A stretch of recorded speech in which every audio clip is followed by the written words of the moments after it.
பத்திரிகை நண்பர்களுக்கு எங்களுடைய அன்பார்ந்த வணக்கத்தை தெரிவித்துக் கொள்கின்றோம். சகோதர சகோதரிகளே, ஒரு துயரமான நேரத்தில் அந்த பத்திரிகையாளர் சந்திப்பில் நாம் அமர்ந்து கொண்டிருக்கின்றோம். சில நேரத்தில் நாம் எதற்காக அரசியலில் இருக்கின்றோம் என்கின்ற கேள்வி நம்ம எல்லோருக்கும் வரும். பவருக்காக இருக்கிறோமா, இல்ல நாமளும் 10-11 இருக்கிறோமா, இல்ல அரசியல் எதுவுமே நடக்காத ஜனநாயகத்தில் ஒரு பிரச்சனை வந்தவுடன் ஒரு மாசம் கழிச்சு இன்னொரு பிரச்சனை வரும், மக்கள் எல்லாத்தையும் மறந்துடுவாங்க. ஆனா கொஞ்ச நேரம் பேசாம இருங்கண்ணே, சேர்ல உட்காருங்கண்ணே, கொஞ்ச நேரம் பேசாம சேர்ல உட்காருங்க. ஒரு பிரச்சனை வந்தவுடன் ஒரு மாசம் கழிச்சு அடுத்த பிரச்சனை வரும், இதை மறந்துட்டு அடுத்த பிரச்சனைக்கு போயிடும். அப்புறம் பாரதிய ஜனதா கட்சி ஏதாச்சும் கையில் எடுத்ததுன்னா ஹிந்தி திருப்புன்னு சொன்னாங்கன்னா அதை ஒரு மாசம் நாங்க ஹிந்தி திருப்பி இல்லைன்னு சொல்லுவோம். வடக்கு தெற்குன்னு சொன்னாங்கன்னா ஒரு மாசம் நாங்க வடக்கு தெற்கு இல்லைன்னு சொல்லுவோம்.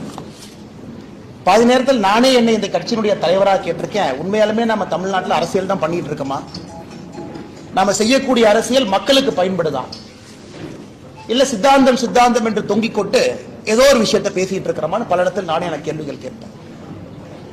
இன்று காலையிலிருந்து எனக்கு நான் கேட்கக்கூடிய கேள்விகள் முக்கியமான கேள்வி, நான் அரசியலே தொடர வேண்டுமா என்கிற கேள்வி. தமிழகத்துல பட்ட பகல்ல ராஜ்பவன்ல இருந்து 1.5 கிலோமீட்டர் தொலைவில் அண்ணா யூனிவர்சிட்டிக்குள்ள ஒரு பில்டிங்க்கு பின்னாடி, அதுவும் குறிப்பாக அந்த கிறிஸ்துமஸ் இரவு எல்லோரும் பேட்ரோல்ல நைட்டு வந்து மாஸ் இருக்கு, ஸ்பெஷல் மாஸ் எல்லாம். 2 குழந்தைங்க ஸ்பெஷல் மாஸுக்கு போயிட்டு வர்றாங்க, போகணும்னு நினைக்கிறாங்க, அந்த இடத்துக்கு போகணும்னு நினைக்கிறாங்க. அந்த குழந்தைகளை எந்த அளவுக்கு கொடூரமாக சித்திரவதை செய்து எதற்காக ஒரு பெண்ணாக இந்த பூமியிலே பிறந்தோம் என்று சிந்திக்க வைக்கும் அளவுக்கு ஒரு கொடூரமான செயல் சென்னையில் நடந்திருக்கிறது. அது வழக்கம் போல அது அரசியல் ஆயிடுச்சு. அதனால் பாரதிய ஜனதா கட்சி இதை வன்மையாக கண்டிக்கின்றோம் என்று சொல்வதை விட எங்களுடைய அரசியல் பாதையை தீர்மானிக்க வேண்டிய தருணமாக இந்த நிகழ்வை நான் பார்க்கின்றேன், கருதுகின்றேன். தமிழகத்தில் பெண் குழந்தைகள், பெண்கள் பாதுகாப்பா இருக்காங்களான்னு கேட்டீங்கன்னா நிச்சயமா இல்லை. அவர்கள் மீது நடக்கக்கூடிய குற்றங்கள் ஒரு நாள் அதிகமா தான் இருக்கு, எப்பவுமே குறையில்லைங்க. இதை பொறுத்தவரை முக்கிய குற்றவாளி திராவிட முன்னேற்ற கழகத்தில் ஒரு பொறுப்புல, கைதை பகுதியில் ஒரு பொறுப்புல, வட்ட பொறுப்புல இருக்கக்கூடிய ஒரு ஆள். அதுவும் ஏதோ முதல் குற்றம் இரண்டாவது குற்றம் கிடையாதுங்க. குற்றம் செய்து வெளியே வந்து பல குற்றங்கள் இருக்கக்கூடிய ஒரு ஆள் திமுகவிலே தன்னை இணைத்துக் கொண்டு இந்த மாதிரி முக்கியமானவங்க பக்கத்துல ஒரு புகைப்படமோ அவங்க பக்கத்துல இருப்பது போல முகநூல்ல பதிவு செய்வதற்கு ஒரு புகைப்படம் தேவைப்படுது, அந்த கட்சியில ஒரு பதவி தேவைப்படுது. இது போன்ற அமைச்சர்கள் கூட நின்று ஏதோ போட்டோக்கு போஸ்ட் கொடுத்தாங்க, நாங்க என்ன செய்யறோம் திமுக சொல்லிங்க. இவங்க போட்டோக்கெல்லாம் போஸ்ட் கொடுக்கல. பாருங்க, இவர்கள் எல்லாம் திமுகவினுடைய நிகழ்வில் பங்கெடுக்கக்கூடிய பொறுப்பில் இருக்கக்கூடிய தொண்டர்கள். ஒரு முக்கியமானவர்களுக்கும் சால்வை அணிவிப்பது, திமுகவுடைய முக்கியமான நிகழ்வில் பங்கெடுப்பது. எங்க பாருங்க, மக்களுக்கு சாப்பாடு போடுறேன்னு சொல்லி சாப்பாடு போட்டிருக்காரு பாருங்க அக்யூஸ் திமுக சார்பாக. அமைச்சர்களோடு கட்சி பொறுப்பாளர் இல்லைன்னு சொல்றாங்க, இந்த பத்திரிகை நண்பர்கள் கொடுக்கிறோம். கட்சி பத்திரிகையில அவருடைய பெயர் பொறுப்போடு இருக்கும் பாருங்க. இந்த பத்திரிகை, இந்த கட்சி பத்திரிகை உங்களுக்கு இந்த பத்திரிகையாளர் சந்திப்பு முடித்த பிறகு தருகின்றோம். பாருங்க, கட்சி பொறுப்பை பாருங்க, பேரை பாருங்க. ஏன்னா உங்களால ஜூம் பண்ணி பார்க்க முடியாது. முரசொலியில அவரை பற்றி வந்திருக்கக்கூடிய பொறுப்பில் இருக்கக்கூடிய அந்த மனுஷனை பாருங்க. ஆனா இன்னைக்கு நாம் என்ன சொல்றோம்னா, திமுக தான் இருந்தாரா, இல்ல பாரதிய ஜனதா கட்சி வேலை இல்லாம இந்த அண்ணாமலை ஏதோ ஒன்று நேற்று இருந்து கிளப்பிட்டு சொல்லிட்டு இருக்காரா? எங்களுடைய குற்றச்சாட்டு ஒரு திமுக இருக்கிறது என் குற்றச்சாட்டு இல்லைங்க. ஒரு குற்றவாளி இதே போல ஒரு கொடூர செயலை செய்தவன் திமுகவிலே தன்னை இணைத்துக் கொண்டு அமைச்சர்கள் பக்கத்தில் நின்று அங்க இருக்கக்கூடிய லோக்கல் போலீஸ் ஸ்டேஷனுக்கு நான் திமுக காரன் அப்படிங்கிற புகைப்படம் தேவைப்படுது. அதை வைத்து அந்த போலீஸ் ஸ்டேஷன்ல இருக்கக்கூடிய ரவுடி ரெஜிஸ்டர்ல அந்த பேர் வரக்கூடாது. ரவுடி ரெஜிஸ்டர் பேர்ல இருந்தா 21 நாளைக்கு ஒருக்கா நீங்க போலீஸ் ஸ்டேஷனுக்கு கூப்பிடுவீங்க. என்னப்பா பண்ற, இந்த மாசம் பேங்க் அக்கௌண்ட் எவ்வளவு பணம் வந்துச்சு, ஏன்னா நானும் காவல்துறையில 9 ஆண்டுகள் குப்பை கொட்டி இருக்கின்றேன். பக்கத்து வீட்டுக்காரனை வந்து சாட்சி சொல்ல நீ ஒழுக்கமா இருக்கேன் கையெழுத்து போட சொல்லி, ரவுடி ரெஜிஸ்டர் நடக்கக்கூடிய, ரவுடி பெயரில் நடக்கக்கூடிய விஷயங்கள், அதுக்கு போகக்கூடாது. என்பதற்காக இந்த புகைப்படம் தேவைப்படுகிறது, அரசியல் அங்கீகாரம் அடையாளம் தேவைப்படுது. அதை வைத்து மறுபடியும் ஒரு குற்றத்தை செய்திருக்கிறான். இதுதான் எங்களுக்கு கோபம். அவன் திமுக இருக்கிறது எங்களுக்கு கோவம் இல்லை. திமுக என்கின்ற கட்சி போர்வை இன்னைக்கு குற்றம் செய்வர்களுக்கு தேவைப்படுகிறது. அங்க இருந்து அப்படியே அமைச்சர் பக்கத்துல போனாவே அந்த லோக்கல் ஸ்டேஷன் ஹவுஸ் ஆபீசருக்கு, கிரைம் கான்ஸ்டபிளுக்கு, இன்டெலிஜென்ஸ் பார்க்கக்கூடிய ஹெட் கான்ஸ்டபிளுக்குலாம் தெரியும், அவன் திமுக அந்த பையன் நல்ல பையன், அமைச்சர் கூடவே சுத்துறானே, அந்த பையன் நம்ம ஸ்டேஷன்ல கூப்பிட்டு ரவுடி பரேட் நடத்தினா நம்மளே வச்சு செஞ்சு தண்ணி இல்லாத காட்டுக்கு மாத்திடுவாங்கன்னு. திமுக என்கின்ற போர்வை இருந்தனால மட்டும்தான் இந்த அக்யூஸ்ட் அந்த பொண்ணு மேல கை வச்சிருக்கான். இது வெரி சிம்பிள். இது மூளை இருக்கக்கூடிய, ஆறறிவு இருக்கக்கூடிய எந்த மனிதனுக்கும் கூட தெரியும். திமுக கட்சி பொறுப்பு இருக்கு, திமுக அமைச்சர்களோடு இருக்கிறாங்க ஒரே காரணத்துக்காக மட்டும்தான் ஸ்டேஷன்ல என்கொயரி பண்ணல. இதே போல ஒரு குற்றத்தை அவன் செய்திருக்கின்றான். அதே குற்றத்தை இரண்டாவது முறை செய்திருக்கின்றான். இதுக்கு நீங்க அடிச்சீங்க பாருங்க பெல்டி அமைச்சர்கள்லாம். எஃப்ஐஆர் எப்படி சார் லீக் ஆச்சு? இந்தியா முழுவதுமே crime criminal tracking network system CCTNS எல்லா போலீஸ் ஸ்டேஷனும் இணைக்கப்பட்டிருக்கிறது ஃபைபர் ஆப்டிக் கேபிள்ல. டேட்டா என்ட்ரி பண்ணோடனே மாஸ்டர் சர்வருக்கு போகும். அது ஒரு கண்ட்ரோல் ரூமுக்கு ஒரு எஸ்பி இருக்கார், இன்ஸ்பெக்டர் இருக்கார். எப்படி அந்த எஃப்ஐஆர் வெளியே வந்துச்சு? போலீஸ் டிபார்ட்மெண்ட் தவிர அந்த எஃப்ஐஆர் யாரு வெளியே விட முடியும்? எல்லாமே இன்டர்நெட் புரோட்டோகால் ப்ரொடெக்டட். அவ்வளவு ஈஸியா ஹேக் பண்ண முடியாத சிஸ்டத்தை. அது ஒரு எஃப்ஐஆரா சார்? ஒரு படிக்காத எழுதுனா கூட ஒழுக்கமா ஒரு எஃப்ஐஆர் எழுதுவோம். அதுல குற்றம் செஞ்சது அந்த பொண்ணா, குற்றம் செஞ்சது இந்த அயோக்கியனானே சந்தேகமா இருக்கு. ஏதோ பொண்ணு குற்றம் செஞ்ச மாதிரி எஃப்ஐஆர் எழுதிருக்கீங்க. அதையெல்லாம் படிச்சா ரத்தம் கொதிக்குது. நான் என்னுடைய காதலனோடு நான் போனேன், ஒதுக்குப்புறமாக ஒதுங்கி இருந்தேன், என் காதலனுக்கு நான் கிஸ் கொடுத்துக்கிட்டு இருந்தேன். இதெல்லாம் ஒரு எஃப்ஐஆர் சார்? காக்கி சட்டையை போட்டுட்டு அந்த ஸ்டேஷன்ல ஒருத்தவங்க எஃப்ஐஆர் இருக்கீங்களே, வெக்கமா இல்லையா உங்களுக்கு? வெக்கமா இல்லையா? குற்றம் நடந்தது அந்த பெண்ணுக்கு. அந்த எஃப்ஐஆர் படிச்சு அந்த எஃப்ஐஆர் கோர்ட்ல நிக்குமா சார்? ஆனா ஆயிரக்கணக்கில் எஃப்ஐஆர் எழுதி இருக்கு, அல்ல கோர்ட்ல நிக்குமா? அந்த பொண்ணு ஏதோ தன்னுடைய காதலனோடு பிரைவேட்டா ஒரு மொமெண்ட்டை ஸ்பெண்ட் பண்ணதாகவும் கிஸ் கொடுத்துக்கிட்டு இருந்ததாகவும் இவன் புதர் மறைவிலிருந்து வெளியே வந்து புகைப்படத்தை எடுத்து மிரட்டி, என்ன சார் என்ன இதான் ஒரு எஃப்ஐஆர் டிராஃப்டிங்க? அந்த எஃப்ஐஆர் லீக் பண்ணிருக்கீங்களா சார்? பொண்ணு பேரு, மொபைல் நம்பர், அப்பா பேரு, ஊரு. வெக்க பண்ணும், வெக்க பண்ணும். திமுக யாராவது மரியாதை இருந்தா வெக்க பண்ணியா? நீங்களாம் வெக்கப்படும். பொண்ணு, ஊரு, அப்பா, என்ன அந்த பொண்ணு குடும்பத்தையே நாசம் பண்ணிட்டீங்க. 7 தலைமுறைக்கு ஒரு அடையாள ஒரு இதை கொடுத்துருக்கீங்களா? கருப்பு புள்ளியை கொடுத்துருக்கீங்களா? மனுஷங்களா நீங்களா? அதுக்கு அமைச்சர் கேள்வி கேட்கிறார். 3 மாசம் தமிழ்நாடு அமைதி பூங்காவா இருந்துச்சாமா, இந்த அண்ணாமலை திரும்பி வந்தானாமா, மறுபடியும் கலவரம் வெடிச்சு. வெக்க பண்ணியா நீங்களா மினிஸ்டரா இருக்கிறது? வெக்க பண்ண. இந்த ஒரு கட்சி பொறுப்புல இருக்கிறனால மரியாதையா பேசிட்டு இருக்கு. தேசிய கட்சியினுடைய மாநில தலைவர் இந்த வெங்காய பொறுப்புல இருக்கிறார், அதனால மரியாதையா பேசணும்னு சொல்லி கொடுத்தனால மரியாதை கொடுத்த கூட்டலாம் பேசிட்டு இருக்கு. வீதிக்கு தனி மனிதனா வந்தா வேற மாதிரி இருக்கும். நான் பேசுறது பிரதமர் மோடி அவரை ரிஃப்ளெக்ட் பண்ணுங்கிறதுக்காக ரொம்ப அமைதியா நாகரிகமா பேசிட்டு இருக்கு. வெக்கப்படணும், வெக்கப்படும். திமுக இருந்தா நான் சொல்லியா, திமுக பொறுப்புல அவன் இருந்தனாலதான் போலீஸ் ஸ்டேஷன் அவனை செக் பண்ணல. அவனை போலீஸ் ஸ்டேஷன்ல செக் பண்ணாதனாலதான் அவன் தைரியமா வெளியே வந்தான். அவன் தைரியமா வெளியே வந்து அந்த எஃப்ஐஆர் படிச்சா ரத்தம் கொதிக்கல, நமக்கு ரத்தம் கொதிக்கல. என்ன எஃப்ஐஆர் டிராஃப்ட் பண்ணிருக்கீங்க? என்ன எஃப்ஐஆர் டிராஃப்ட் பண்ணி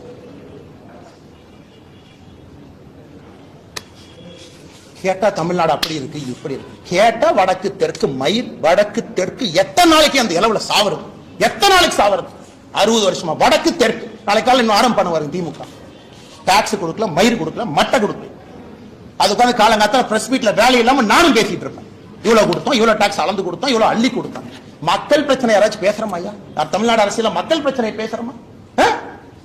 காரி துப்புரமா இருக்கு அரசியல், காரி துப்புரமா இருக்கு.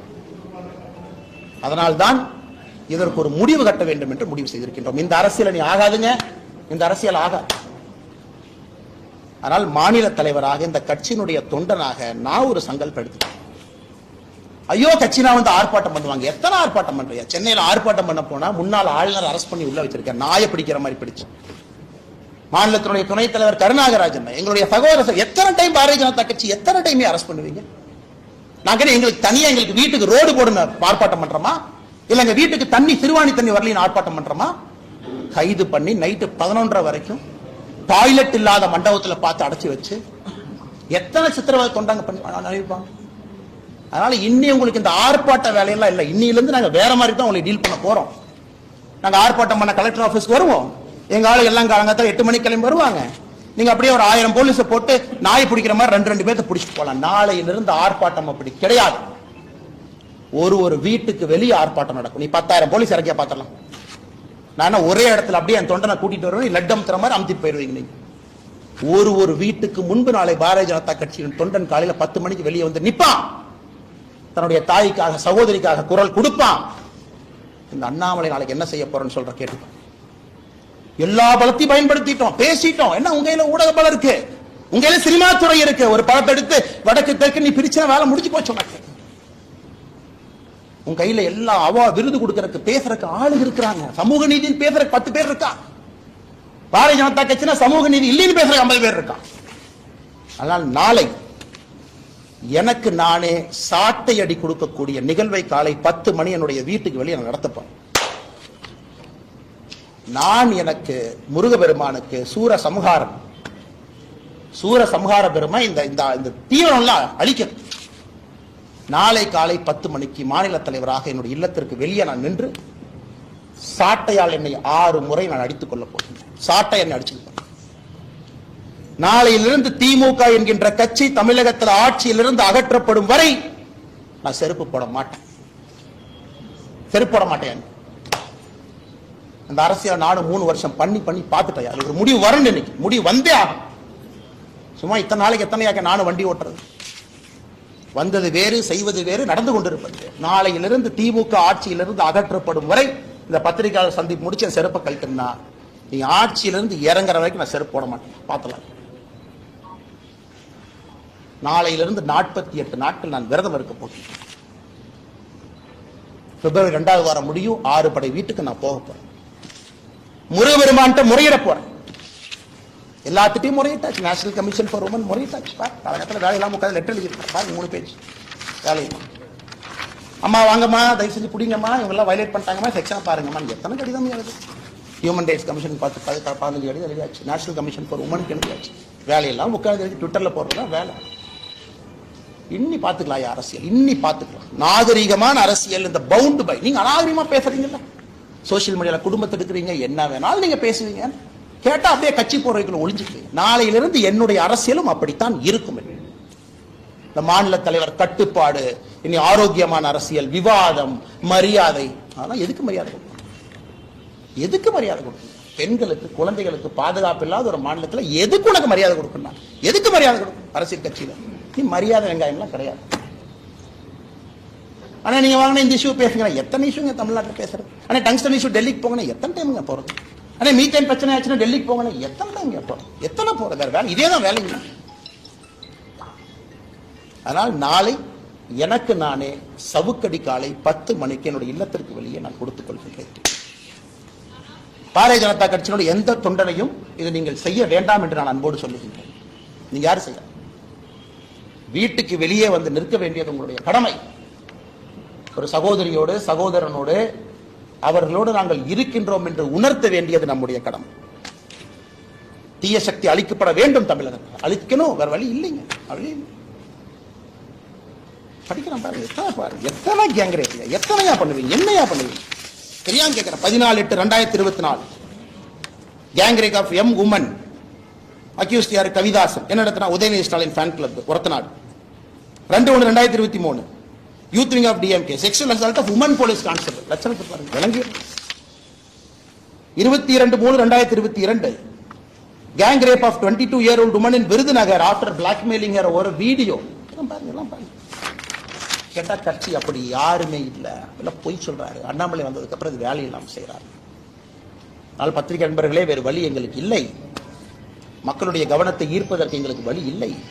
இது சாமானிய மிடில் கிளாஸ் பையன் கொதிக்கணியா? மிடில் கிளாஸ் ஆள் எந்திரிக்கணும். அவன் எந்திரிக்காமல அரசியல் எந்த மாற்றம் இல்லை. சும்மா அப்படியே பேசிட்டே வண்டி ஓட்ட வேண்டியதான். 1 country 1 election, அது 1 மாசம் ஓட்டு, இது 1 மாசம் ஓட்டு, டங்ஸ்டன் வரும் 3 மாசம் ஓட்டு, மீத்தேன் ஹைட்ரோ கார்பன் 6 மாசம் ஓட்டு. அவ்வளவுதான். நம்ம எல்லாம் மறந்துடுவோம். எதுக்காக இருக்கிறோம், என்ன வேலை செய்யறோம். ஆனா மறுபடியும் நான் சொல்வது, நடுத்தர வாழ்வு வாழக்கூடிய நீங்க தயவு செஞ்சு வெளியே வாங்க, பேசுங்க, கேள்வி கேள்வி கேளுங்க, ரோட்ல வந்து நில்லுங்க. நாளைக்கு கேளுங்க, லோக்கல் எம்எல்ஏ தெரியும், உங்க ஓட்டு நீங்க போட மாட்டீங்கன்னு தெரியும். இந்த இலவச பணத்தை எல்லாம் எலெக்ஷன் அப்ப தூக்கிட்டு இப்ப எல்லாத்துக்கும் தெரியும். அதனால் பத்திரிகை நண்பர்களுக்கு என்னுடைய அன்பான வேண்டுகோள், நீங்கள் இதை கேட்கணுங்க, மீடியால டிபேட் வைக்கணும், விவாத பொருள் வைக்கணும். அன்னைக்கு நாமளும் மனுஷங்க தான், அதே சாப்பாடு சாப்பிடுறோம், 6 அறிவு இருக்கு. நம்ம வீட்டுல நடந்ததா சும்மா இருப்பாங்களா? கத்தி எடுத்து வெட்ட போக மாட்டோம். விவாத பொருள் பேசவே வர சொல்லு. எதுக்கு அப்படி பண்றீங்கன்னு கேளு. ரிப்பீட் ஆஃபெண்டரா எதுக்கு ரவுடி ஷீட்ல வைக்கலன்னு கேளு. பொறுப்பேற்று கமிஷனர் விலக சொல்லுங்க. குறைந்தபட்ச டெப்டி கமிஷனர் வீட்டுக்கு போச்சு. ஆனால் இதை சொல்ல வேண்டும் என்பதற்காகத்தான் அந்த பத்திரிகையாளர் சந்திப்பு. இதை தவிர வேற எந்த இது சம்பந்தமான கேள்விகளுக்கு நான் பதில் சொல்றேன். அன்னைக்கு ஆயிரத்தி இதாயிடுச்சு, கரண்ட் போயிடுச்சு, இதெல்லாம் இன்னைக்கு இல்லை. அதெல்லாம் நாளைக்கு நாளானிக்கு கரண்ட் போனது, தண்ணி இல்லாதது, டாய்லெட்ல தண்ணி வராதெல்லாம் நாளைக்கு நான் சொல்றேன். இன்னைக்கு இந்த இது சம்பந்தமாக நண்பர்கள் கேள்விகளுக்கு நான் பதில் சொல்றேன். நாம சொன்னதுக்கு அப்புறம் எடுக்கிறாங்க. NCW எழுதுனதுக்கு அப்புறம் போலீஸ் எல்லாம் பெண்ட கழுத்துக்கு எழுதி இருக்கிறோம். ஆக்ஷன் எடுங்க. ஒருத்தனையோட எப்படி வெளியே வந்துச்சு நான் கேட்கிறேன். CCTNS நெட்வொர்க்ல இருந்து வெளியே எப்படி வரும், எப்படி வந்துச்சுன்னு சொல்றேன். யாராச்சும் ஹேக் பண்ணிட்டாங்களா? அப்ப யார் ஹேக் பண்ணாங்கன்னு சொல்லுங்க. செல்போன்ல எல்லாம் எடுக்கலீங்க, PDF அப்படியே PDF டவுன்லோட் பண்ணி வெளியே விட்டுருக்கீங்க. எதுக்கு? விக்டிம் ஷேமிங் பண்ணணும். Victim shaming. இந்த பொண்ணு சரியில்லை, அதனாலதான் இது நடந்துச்சு. எத்தனை நாளைக்கு அந்த டிராமாவை தமிழ்நாட்டில் பண்ணுவீங்க? எத்தனை நாளைக்கு பண்ணுவீங்க? இந்த பொண்ணு சரியில்லாத பொண்ணு அப்படின்னு மக்களுக்கு பார்த்தா தெரியணுமா? காதலனாக இருக்கட்டும், காதலியாக இருக்கட்டும், 18 வயசுக்கு மேல அவங்க தனிப்பட்ட உரிமை. வெட்கி தலை குனினுங்க, தலை குனினுங்க, தலை குனி. நாம் எல்லோருமே சாமானிய மனிதர்களாக தலை குனிந்து நிற்கணும். ஏன்னா சகோதரி நம்ம மண்ணில் தமிழ்நாட்டில் அது நடந்தது. அவன் எவ்வளவு கஷ்டப்பட்டிருப்பாங்க அந்த பொண்ணு பாருங்க, எவ்வளவு அசிங்கப்பட்டு படிச்சுப்பாங்க.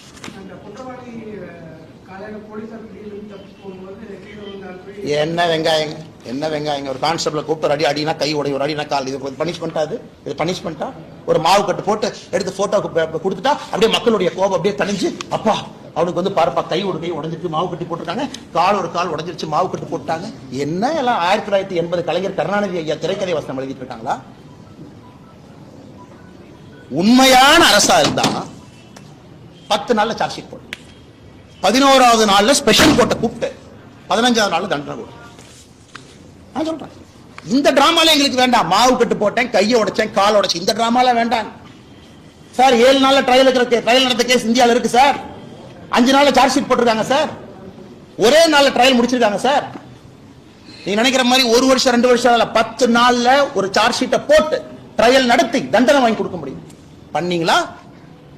பிரிசன் மினிஸ்டர் என்ன சொன்னார்? ரகுபதி, அண்ணாமலைக்கு பொய் சொல்வது மட்டும்தான் வேலையா? காலையாக வேலை. அவங்க வீட்டில் நேர்ந்து விட்டுருக்காங்க. எங்க அம்மா ரகுபதி வீட்டில் நேர்ந்து விட்டுருக்காங்க. பொய் சொல்றது மட்டும்தான் காலையில இருந்து இரவு வரை இதான் எனக்கு வேலை. பிரிசன் துறையை கையில வச்சிருக்கிற ஒழுக்கமா ஒரு வேலை செஞ்சிருக்கியா? அது வரைக்கும் தெரியாம நான் கேட்கிறேன். ஒழுக்கமா செஞ்சிருக்கீங்க? எங்கள் வேலை நாயை போல தப்பு பண்ணா கொண்டு வந்து மக்கள்கிட்ட வைக்கிறதா எங்க வேலை. பதில் சொல்றது உங்க வேலை.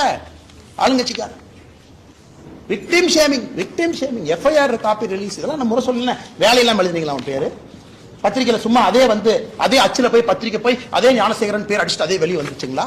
சிட்டி ரோபோட் மாதிரி ஏதோ ஒன்று கம்மா அறிவாளி உட்கார்ந்து இருக்காங்களா இதுல?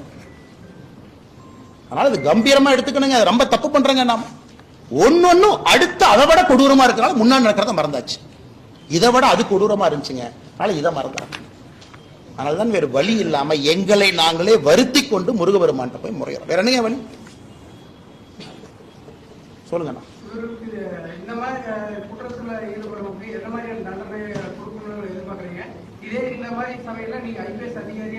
நான் சுட்டு தூக்கி வீசிட்டு போயிடுவேன் சார்.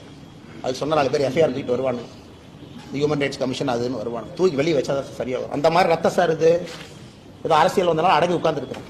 வேற வழியில கேட்டா கட்சி பொறுப்பு, தேசிய கட்சி மாநில தலைவர் எல்லாம் நீங்க பேசக்கூடாதுங்கிறாங்க. அதனால வாயை பொத்திட்டு உட்கார்ந்து இருக்கேன்.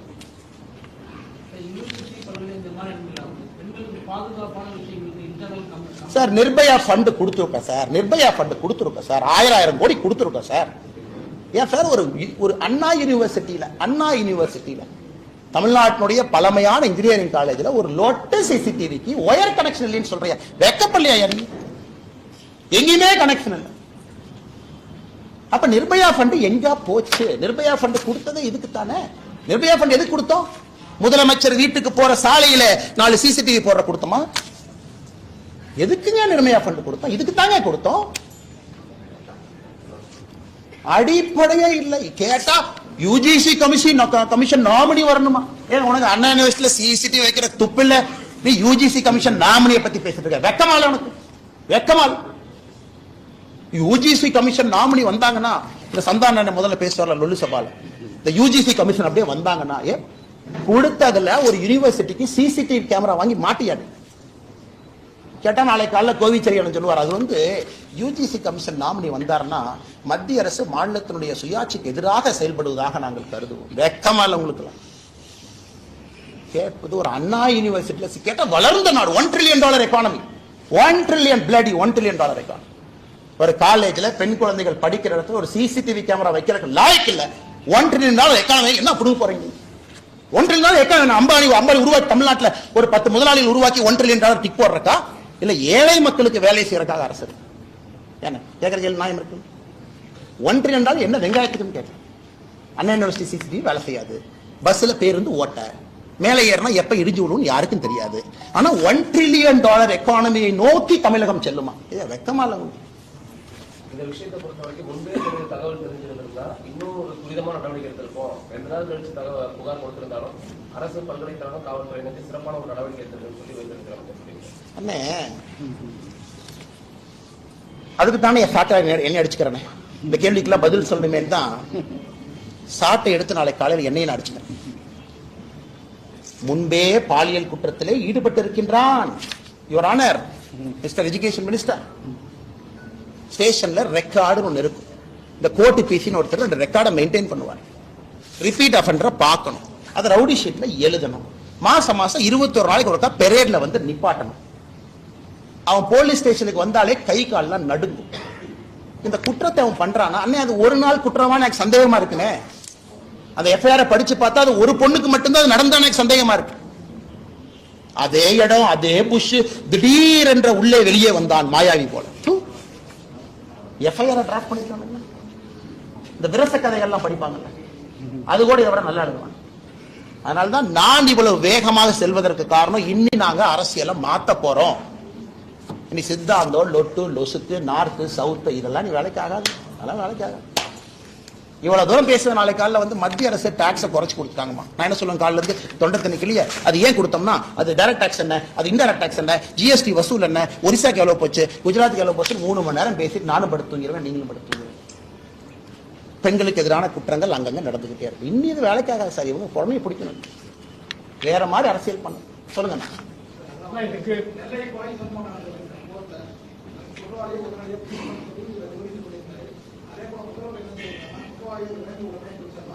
ரகுபதி அண்ணா அப்படி சொல்லிங்கன்னா, நீங்க ஒரு அண்ணன் சொல்ற நியாயம் இருக்கு. ரகுபதி என்ன சொன்னாருன்னா, இந்த பத்திரிகையாளர் சந்திப்புல யாராச்சும் வெட்ட வந்துட்டா நான் என்ன பண்றது அப்படின்னா, அப்பனா பாருங்க உங்களையும் வெட்டுங்கன்னு 4 பேர் தூண்டுறாங்க. நீங்க ஏடா உரமா கேள்வி கேட்டா,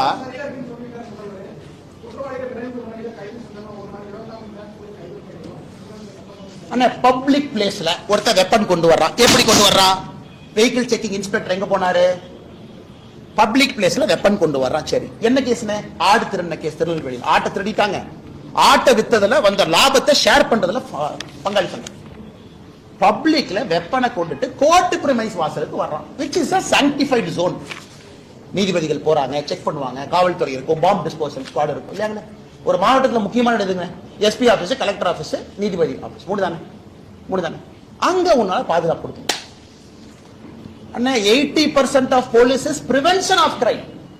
குற்றத்தை தடுப்பதற்கு தான் 80% வேலையோ தவிர, குற்றம் செய்த பிறகு வெத்தலை பாக்கு வச்சு அதுக்கெல்லாம் பழத்தை வச்சு சூடத்தை பத்தி வச்சு அண்ணே குற்றவாளி அண்ணே வாங்க. எப்படி வேலூர்ல அரெஸ்ட் பண்ணாங்க? பாரதிய ஜனதா கட்சி தொண்டை விட்டல்குமார் வெட்டியாச்சு. நான் தொண்டை தண்ணி கிளிய சொல்றேன், அண்ணே அவங்க பஞ்சாயத்து தலைவர் தானே கொன்னது. இல்ல பஞ்சாயத்து தலைவர் ரொம்ப நல்லவர் கொண்டு. அடுத்த நான் அக்யூஸ் 2 பேரு கோர்ட்ல போய் சரண்டரா இருக்கு, நல்ல நேரம் பார்த்துட்டு இருக்கான். அதை நான் ட்விட்டர்ல போட்டோ பாருங்க, பாரு வந்து அக்யூஸ் 2 பேர் உட்காந்து போய் குடிச்சிட்டு வாங்க. வெட்டமாங்க. ரகுபதி அண்ணன் பேசுறதுல ஒரு பேச்சு, அண்ணன் பேசுறது, அவர் பேசுறது ஒரு அமைச்சர் பேசுற அழகா இருக்கு. இல்லைன்னு சொல்லுங்க, இல்லைன்னு சொன்னா நான் ப்ரூஃப் கொடுக்குறேன். அவங்க கட்சியில் இருந்தா பொறுப்புல இருந்தா நான் சொல்றேன். அது இதுக்கு இந்த விதண்டாவாதமா திருப்பி விட்டுட்டு இங்கே ஏன் திருப்பி சொல்றேன், இதான் நான் கேட்கிற கேள்வி. பத்திரிகை நண்பர்களுடைய நெஞ்சத்தையும் தொட்டுத்தான் நான் சொல்றேனே. உங்களுக்கு சார்பாகவும் நான் பேசுறேன். பத்திரிகையாளர் சந்திப்பில் ஒருத்த வெட்ட வந்துட்டா நான் என்ன பண்ணுவேன்னா, அப்ப அந்த பொறுப்புக்கு நீ லாயக்கு இல்லை, ரிசைன் பண்ணிட்டு வீட்டுக்கு போயன்னா. நாங்க அமைச்சர்களாக இருந்து பத்திரிகையாளர் சந்திப்பில் ஒருத்த வெட்ட வந்தானா முதல்ல அவனை வெட்டுவோம். உனக்கு பத்திரிகையாளருக்கே உனக்கு நியாயம் கொடுக்க முடியல, என்ன துப்புக்கு உனக்கு அமைச்சராக இருக்கு, வீட்டுக்கு போக வேண்டியதான். அது பத்திரிகை நண்பர்கள் நீங்க கேட்கணும், எங்களுக்கே உங்களால் பாதுகாப்பு கொடுக்க முடியல, எதுக்குன்னே அமைச்சர் பொறுப்பு, எதுக்குன்னே காரு, எதுக்குன்னே கொண்டை, எதுக்குன்னே 2 போலீஸ், எதுக்குன்னே யூனிஃபார்ம் 2 பேர், ஆயுத பூஜை வர்றதுக்கான 2 பூஜை வச்சிருக்காங்க. அதனால் பத்திரிகை நண்பர்களுக்கு வணக்கத்தை தெரிவித்து நன்றியை தெரிவித்து, ரொம்ப சீரியஸான இஷ்யூங்கண்ணே, நான் டைவர்ட் ஆகி வேறு இடத்துக்கு போக விரும்பலிங்கண்ணே. நாளை காலை 10 மணிக்கு உங்களை சந்திக்கிறோங்கண்ணே. பாரதிய ஜனதா கட்சியினுடைய தொண்டர்கள் தமிழகம் முழுவதும் எல்லா இடத்துலையும் இருப்பாங்க. காலைல 10 மணிக்கு வீட்டுக்கு வெளியே வந்து ஆர்ப்பாட்டம் பண்ணுவாங்க, போராட்டம் பண்ணுவாங்க. பொதுமக்களும் கலந்து கொள்ள வேண்டும் என்று அன்போடு கேட்டுக்கொண்டார். 2019 இதே போன்ற ஒரு சம்பவம் நடந்திருக்கு. எல்லாமே தவறுதான். நான் அரசியல் வந்த பிறகு கூட்டணி கட்சி அன்னை சோப் போடுவாரு, பேச மாட்டார். இது ஒரே ஸ்டைல் தானே, 5th கியர், வண்டி எடுத்தா போயிட்டே இருக்க வேண்டியதான், நமக்கு சைடு கேட்லாம் கிடையாது. நான் அரசியலுக்கு வந்த பிறகு கிடைக்காது. யார் தவறு செய்தாலும் தவறுன்னு தான் நான் சொல்றேன். நான் எங்கேயும் வந்து ஊழல் சொன்னாலும் காமனாத்தா சொல்றேன். நான் சில பேர் சொல்லுவாங்க மெச்சூர்டா பிஹேவ் பண்ண, அதுக்கான அரசியலுக்கு வரல. வீட்டுல விவசாயம் பார்த்துட்டு கம்மன் இருந்துக்கிறேன், அம்மாவோட இருந்துக்கிறேன் வயசான காலத்துல, அதுக்கான அரசியலுக்கு வரல. நீங்க எங்கிட்ட கேட்டீங்கன்னா என்னுடைய அரசியல் காலத்தில் நீங்க கேளுங்க தலைவா, நான் பதில் சொல்றேன். எனக்கு சந்தேகம் இது வருணே இதெல்லாம் வரும். அந்த way the incident happened, the way the fellow was hiding in the bush, the way the fellow no CCTV is not functioning. அவன் CCTV கேமரா வருத்திருக்கலாம் இல்லையா? அவன் CCTV அடுத்ததுல வெங்காயம் ஆனாரு, ஒரு குக்கி போட்டு எடுத்த கேமரா அழுது போயிருக்கு. அவ்வளவு கான்பிடண்டா ஒருத்தன் அந்த புஷ்ஷுக்குள்ள இருந்து வெளியே வர்றான். அது எஃப்ஐஆர்ல சொல்றாங்க, என்னை இந்த வழியிலே அழைத்து சென்றான்னா அவனுக்கு ரூட்டும் தெரிஞ்சிருக்கு. இந்த பில்டிங்க்கு ஒதுக்குப்புறமாக என்னை அழைத்து சென்றானா எந்த பில்டிங்க்கு பின்னாடி போகணும்னு தெரிஞ்சிருக்கு. அதை பார்த்து கூட காவல்துறை இவன் ரிப்பீட் அஃபெண்டர், மாட்டினது ஒருக்கா 2 முறை, மாட்டாதது 10 முறை 15 முறைன்னு புரிஞ்சுக்கிட்டாவே பிரச்சனை முடிஞ்சுதுன்னா. நன்றி. தொடர்ந்து பாத்தீங்கன்னா பெண்களுக்கு சமூக நீதியும் திராவிட மாடல் அரசு அப்படின்னு சொல்லி திமுக சத்தியமா உங்களுக்கு கேட்கிறேன். என்னன்னே வெங்காய சமூக நீதி சொல்லிட்டு இன்னைக்கு இந்த பஞ்சாயத்து பண்ணிடுவோம், நீ பேசிடுவோம். பட்டியலிடத்திலிருந்து வந்திருக்கக்கூடிய அமைச்சர் பெருமக்கள் திமுக என்ன பண்ணி வச்சிருக்கீங்க? மொத்தம் இருக்கிறதே 35 அமைச்சர். 35வது பட்டியலிடத்திலிருந்து வந்திருக்கிறவங்க 35வது பொசிஷன். பட்டியலிடத்திலிருந்து வந்திருக்கக்கூடிய இன்னொரு அமைச்சர் 34வது பொசிஷன். பட்டியலிடத்திலிருந்து வந்திருக்கக்கூடிய இன்னொரு அமைச்சர் 32வது பொசிஷன். பட்டியலிடத்திலிருந்து வந்திருக்க இன்னொரு அமைச்சர் 28வது பொசிஷன். 28, 32, 34, 35. இதான் நான் கேட்கிறேன்னே. ஏன்பா ஒரு பட்டியலின சகோதர சகோதரி ஒரு துணை முதலமைச்சர் ஆக்கின்றா எவ்வளவு கம்பீரமா இருக்கு. நாங்கள் முதலமைச்சர் ஆக்குகின்றோம், ஜனாதிபதி ஆக்குகின்றோம். ஏன்னா எங்களுக்கு ஜனாதிபதி ஆக்கணும். எல்கே அத்வானி ஐயா நாங்க ஏன் ஆக்கல தெரியாம கேட்கிறோம். பொருத்தமானவர், கட்சியினுடைய ஐடியோலால். நீங்க யாரா பிரதீபா பட்டீல் அம்மா வாக்குனீங்க? காங்கிரஸ் கேட்கறீங்களா? சமூக நீதி பத்தி பேச வெட்கப்படணுமையா? நீங்களா கட்சியில் இருக்கக்கூடிய சித்தாந்த பெரியவர்களை ஆக்காம, கிடைத்த முதல் வாய்ப்பு இஸ்லாமியர் ஏபிஜே அப்துல் கலாம், கிடைத்த 2வது வாய்ப்பு ராம்நாத் கோவிந்த் ஐயா பட்டீலின சகோதரர், 3வது வாய்ப்பு திரௌபதி முர்மு அம்மா பழங்குடியா. கத்துக்கங்க. பத்திரிகையில சும்மா வந்து அப்படி கரவேட்டை கட்டிட்டு வந்து பாஜக சமூக நீதிக்கு எதிரி. எத்தனை நாளைக்கு இந்த பஞ்சாயத்து பண்றீங்க? நேத்து ஒரு தேவாலயத்துக்கு போறேன், ஒரு தேவாலயத்துக்கு போக விட மாட்டாங்க. அதான் பத்திரிகை நண்பர்கள்ட்ட இந்த தேவாலயத்தை சொல்லிட்டு இந்த தேவாலயத்துக்கு போக வேண்டியதா போச்சு. லெப்ட்ல வண்டி திரும்ப இண்டிகேட்டர் போட்டு ரைட்ல போயிட்டேன். ஏன்னா அங்க வந்து அந்த ஃபாதரை மிரட்டுவாங்க. ஒரு சர்ச்சில் போய் ஒரு கிறிஸ்துமஸுக்கு அவர்களுக்கு வாழ்த்து சொல்லி 1 மணி நேரம் மாஸ் அட்டன் பண்றதுக்கு எத்தனை போலீஸ் போட்டு வச்சிருக்காங்க? 1000 போலீஸ் போட்டு வச்சிருக்காங்க. அதெல்லாம் இந்த அண்ணா யூனிவர்சிட்டி பக்கம் திருப்பி இருந்தீங்கன்னா எவ்வளவு நல்லா இருக்கும். நல்லா கேட்கிறேன். பாஜக இப்படித்தான் அடைச்சு வச்சிரு. அதை யாராச்சும் உடைக்க முயற்சித்தாங்கன்னா முதல்ல அவர் அடைய. சமூக நீதி பத்தி கேட்க ஆனா சமூக நீதியை பத்தி வர சொல்லுங்க. நான் திமுக யார வேணாலும் பேசுவேன். ஒரு அமைச்சர்ல இருந்து மேல யாரோ வர சொல்லுங்க. நீ சமூக நீதி என்ன பண்ணிருக்க பேசுவோம், நாங்க என்ன பண்ணிருக்கோம் பேசுவோம். தமிழ்நாடு மக்கள் பார்த்து முடிவு. அங்க சமூக நீதிக்கு எதிரி எதிரி எதிரி தொடர்ந்து நீங்க பேசுறீங்க. வந்து பேச பார்க்க என்ன எதிரி? தமிழ்நாட்டில் $470 மில்லியன் எக்கானமி, $500 மில்லியன் கீழே இருக்கும், $500 மில்லியன் கீழே இருக்கும். இரட்டை டம்ளர் பீகார்ல இல்லன்னா இரட்டை டம்ளர் சிஸ்டம், பீகார்ல இல்லன்னா நான் போறேன் பீகார் அடிக்கடி, யூபியில் இல்லன்னா இரட்டை டம்ளர். ஆய்வறிக்கை சொல்லுது தமிழ்நாட்டில் தான் இரட்டை டம்ளர்னுடைய பயன்பாடு அதிகம். என்ன சமூக நீதி பேசுற நீ சொல்லு, தயவுசெய்து சொல்லு. ஆனா நான் அரசியல்வாதி கேட்கிறேன் உங்களுக்கு பேசுறேன். பட்டியலிட சகோதர சகோதரி பஞ்சாயத்து பிரசிடென்ட் ஆனா கொடியேற்ற முடியாது. தமிழ்நாட்டில் தான் ஹையஸ்ட். யூபியில் இருக்கா, பீகார்ல இருக்கா? இல்ல. எத்தனை நாளைக்கு இதே இதை பேசி பேசி ஜாதி அரசியல் பண்ணி மத அரசியல் பண்ணி வண்டி ஓட்டுவாங்க. காலைல 10 மணிக்கு பார்ப்பேன். நன்றியா, நன்றி. வாங்க.